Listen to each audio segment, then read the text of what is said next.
हुज़ूर अकरम सल्लल्लाहु अलैहि वसल्लम का फरमान आलीशान है कि इल्म इंसान की खोई हुई मीरास है, इसे जहां पाओ हासिल करो। ठीक है, अल्लाह ताला उसका अजर देता है। तो यही मैं बात कहना चाह रहा हूँ कि खुद को यानी बूस्टअप करें, अपने कॉन्फिडेंस को बढ़ाना चाहिए, पीछे नहीं हटना चाहिए कभी भी।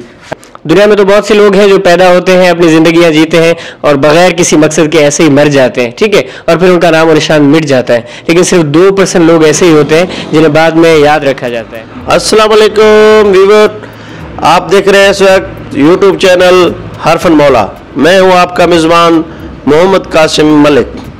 आज का टॉपिक हमारा एजुकेशन पे होगा, बच्चों के स्टडी के हवाले से, उनके तालीम के हवाले से कि आजकल के दौर के बच्चे क्या कर रहे हैं, कैसे पढ़ रहे हैं, पढ़ने लिखने का उनको कितना शौक़ है और उनमें कितनी काबिलियत है, कितनी अहलियत है, इसी बारे में इंशाअल्लाह डिस्कस करेंगे। इसी बारे में आज आप और हम व्लॉग बनाएंगे, व्लॉग बनाते जाएंगे इंशाअल्लाह अल्लाह के हुक्म से, और बातें शातें करेंगे आपसे। आप हमसे बातें करें, हम आपसे करें। आप हमसे बातें कैसे करेंगे? आप यूट्यूब चैनल को देखिए, हरफन मौला को सब्सक्राइब करेंगे, उसको लाइक करेंगे, कमेंट्स करेंगे। इंशाल्लाह फिर हमारे वीडियो आते रहेंगे, इंशाल्लाह आप उसको देखेंगे और आप कमेंट्स करेंगे। आपके कमेंट्स के थ्रू में पता चल जाएगा।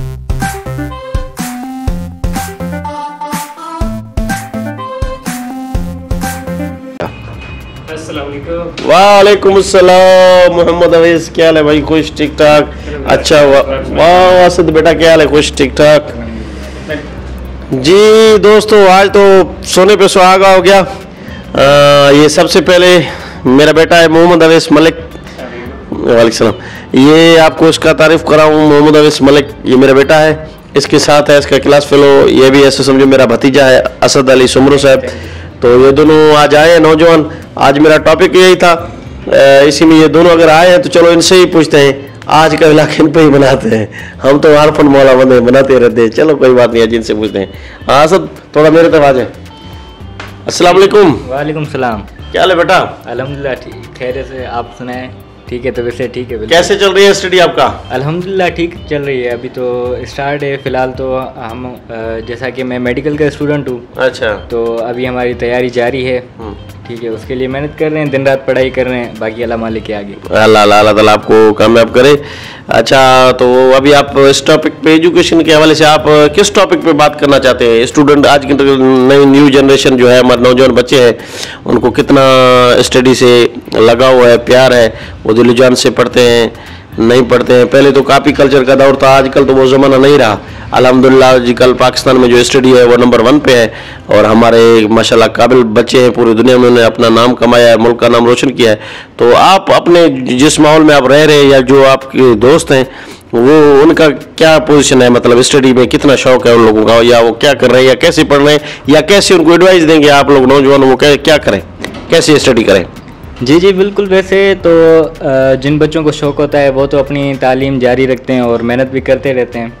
लेकिन आज जिस मौजू पर मैं बात करना चाह रहा हूँ वो ये है कि बेसिकली जो साइंस के स्टूडेंट्स होते हैं वो क्या करते हैं कि अपने ऊपर ना ये साइंस के सब्जेक्ट को एक बर्डन की तरह समझ लेते हैं। वो इसलिए क्योंकि हमें ये चीज़ बताई नहीं जाती कि देखें, हर चीज़ की एक बुनियाद होती है, एक ओरिजिन होती है, ठीक है। इस तरह अगर हम साइंस की बुनियाद देखें तो हम क्या समझते हैं, आजकल के बच्चे ये समझते हैं कि ये चीज़ें हम पर मुसल्लत कर दी गई हैं, कि जैसे साइंसदान हो गए, जो कुछ बना के गए, खुद तो करके गए, हमारा बेड़ा गर्क करके गए।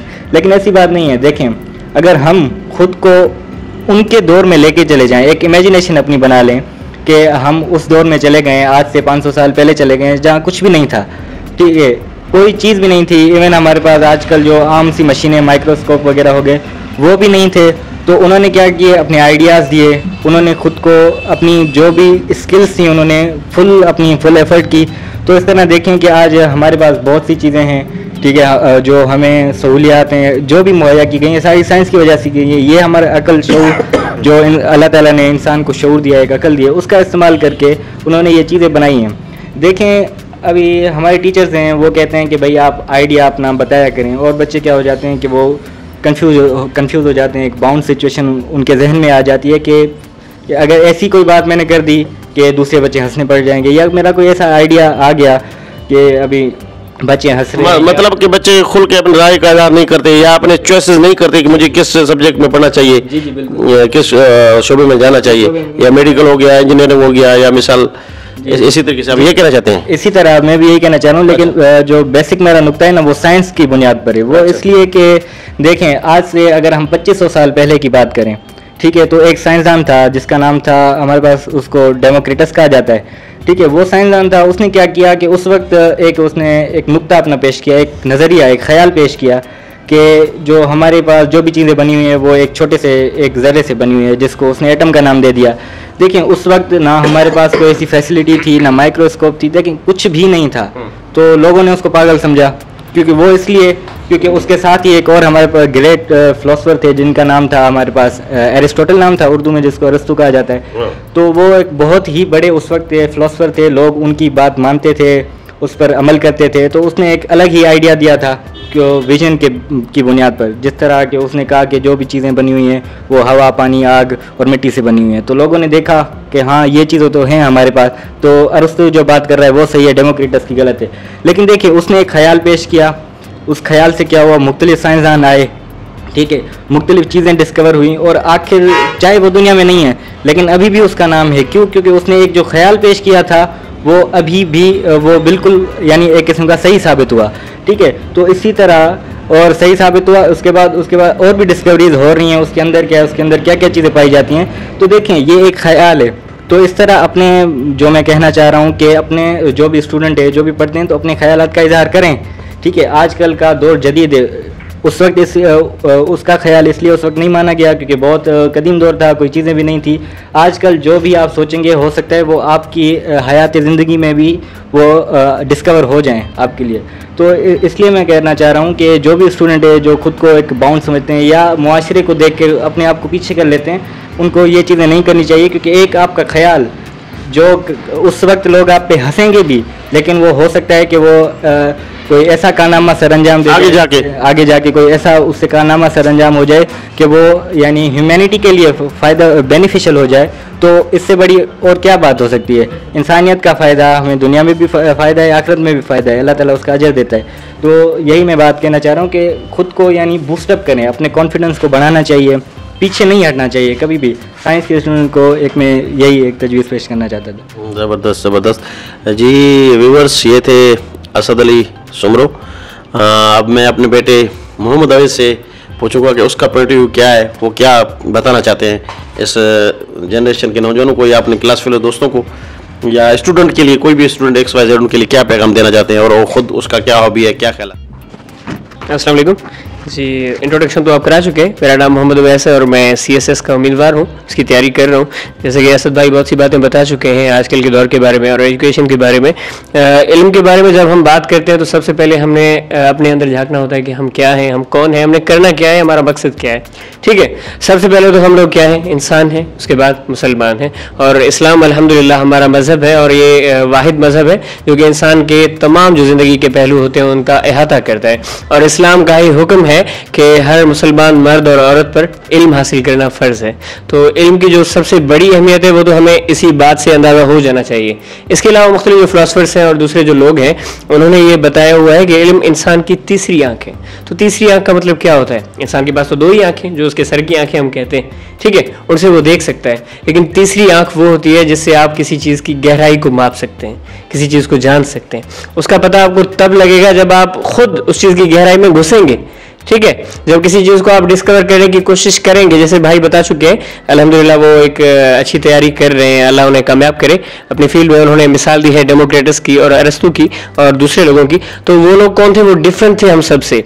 दुनिया में तो बहुत से लोग हैं जो पैदा होते हैं, अपनी ज़िंदगियाँ जीते हैं और बगैर किसी मकसद के ऐसे ही मर जाते हैं, ठीक है, और फिर उनका नाम और निशान मिट जाता है। लेकिन सिर्फ 2% लोग ऐसे ही होते हैं जिन्हें बाद में याद रखा जाता है। और ये भी एक मशहूर कॉल है कि हर जीनियस को शुरू में पागल कहा जाता है, ठीक है। वो इसलिए क्योंकि वो उन चीज़ों को देख रहा होता है जो कि मौजूदा दौर में नहीं होती। हम सब के लिए या आज के दौर के जो स्टूडेंट्स हैं उनके लिए पढ़ाई करना या फिर इन चीज़ों में पढ़ना ये मुश्किल इसलिए है कि हमें सब कुछ बना बनाया मिल रहा है, ठीक है। पहले अगर कोई इंसान कुछ हासिल करना चाह रहा होता था तो उसे कुछ मेहनत करनी पड़ती थी, उसे सफ़र करना पड़ता था। सफ़र का मतलब आप दोनों ज़ुबानों में ले सकते हैं। एक तो इंग्लिश का सफ़र है जिसका मतलब होता है किसी चीज़ से गुजरना, या आप कोई चीज़ बर्दाश्त करते हैं जिसका मतलब सिंपली हम मुशक्क़त से ले सकते हैं। और दूसरा सफ़र होता है यानी ट्रैवल करना, ठीक है, यहाँ से वहाँ जाना, दूसरी जगहों पर जाना, मुख्तलिफ चीज़ें ऑब्जर्व करना, उनके बारे में जानना, ये सब कुछ। जैसे मैं मेंशन कर चुका हूँ कि पिछले ज़माने के जो लोग थे वो सफ़र करते थे, ठीक है, यानी एक तो अंग्रेजी वाला सफ़र, वो मुशक्क़त करते थे, मेहनत करते थे किसी चीज़ को ऑब्जर्व करने के लिए, उसे जानने के लिए, उसकी गहराई में जाने के लिए, और दूसरी जगहों का भी सफ़र करते थे यानी ट्रैवल करते थे, एक जगह से दूसरी जगह मुख्तलिफ लोगों से मिलते थे और उनके ख्यालात के बारे में जानते थे, उनके रहन सहन के बारे में और मुख्तलिफ चीज़ों के बारे में। लेकिन आज के दौर में हमें सब कुछ बना बनाया मिला हुआ है, ठीक है, यहाँ पर टेक्नोलॉजी का दौर है, आप यहाँ पर बैठे बैठे चंद क्लिक्स कर रहे हैं और दुनिया के दूसरे कोने पर पहुंच जाते हैं, आपको पता चल जाता है कि फलां जगह पर क्या है, फलां जगह पर क्या है और कैसे है। इल्म जो है हकीकत में जो इंसान की तीसरी आंख है वो हमें आसानी से कभी भी नहीं मिल सकती, उसके लिए आपको मेहनत करना पड़ेगा, सफर करना पड़ेगा। अब जाहिर है ट्रैवल करने का दौर नहीं है, आपको सब कुछ यहीं पे मिल रहा है, यहाँ पर आपको मेहनत करनी पड़ेगी। टेक्नोलॉजी आपके पास मौजूद है। इसके अलावा इल्म की अगर अहमियत की बात करें और मेहनत की बात करें तो हुज़ूर अकरम सल्लल्लाहु अलैहि वसल्लम का फरमाने आलीशान है कि इल्म इंसान की खोई हुई मीरास है, इसे जहां पाओ हासिल करो, ठीक है। एक और जगह हुज़ूर अकरम सल्लल्लाहु अलैहि वसल्लम, जो कि दुनिया में हम अगर दूसरे अंग्रेजों की या दूसरे लोगों की मिसाल लेते हैं वो कामयाब है, लेकिन हमारा ईमान है, हमारा अकीदा है, हमारी जो सोच है वो ये कि दुनिया के सबसे अजीम लीडर है, सबसे अजीम और कामयाब तरीन इंसान है दुनिया और आखिरत में, वो आका जो जहां सरवर कौनैन हजरत मोहम्मद मुस्तफ़ा सल्लल्लाहु अलैहि वसल्लम है। इसी तरह हुज़ूर अकरम सल्लल्लाहु अलैहि वसल्लम ने एक दूसरी जगह फरमाया कि इल्म हासिल करने के लिए अगर तुम्हें चीन भी जाना पड़े तो वहां भी जाओ। अब चीन, अगर अभी हम सोचें कि चीन जाना कोई मुश्किल नहीं है क्योंकि हमारे पास एरोप्लेन मौजूद है, हमारे पास ट्रेन वगैरह मौजूद है और दूसरे रास्ते हैं, हम चंद घंटों में पहुंच सकते हैं चीन। लेकिन पिछले दौर में ये सब मौजूद नहीं था, तब हमारे पास ना तो गाड़ियां थी ना दूसरे वसाइल थे। चीन उस वक्त बहुत इतना दूर, आप अंदाजा करें कि पैदल सफर होते थे और महीनों के महीने लग जाते थे एक शहर से दूसरे शहर सफर करने में, ठीक है।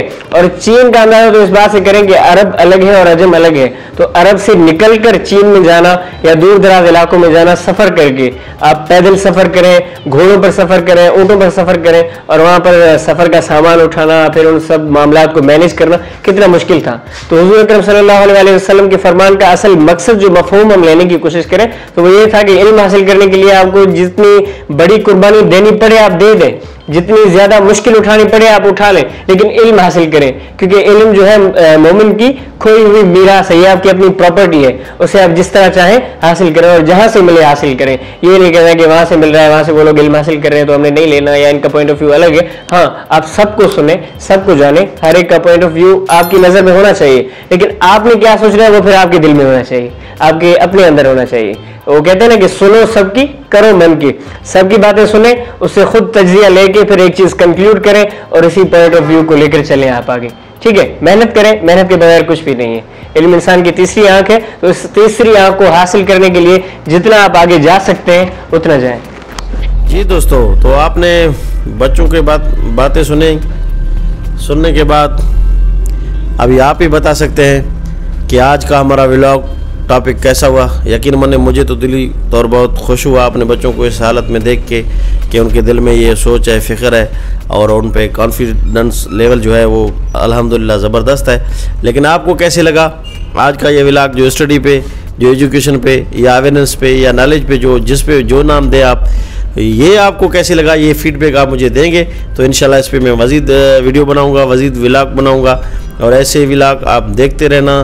कौन से चैनल पे? हरफन मौला यूट्यूब चैनल, आपका अपना चैनल। मैं हूँ आपका मेज़बान मोहम्मद कासिम।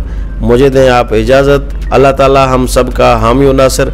अस्सलाम वालेकुम व रहमतुल्लाहि व बरकातहू। पाकिस्तान पाइंदाबाद।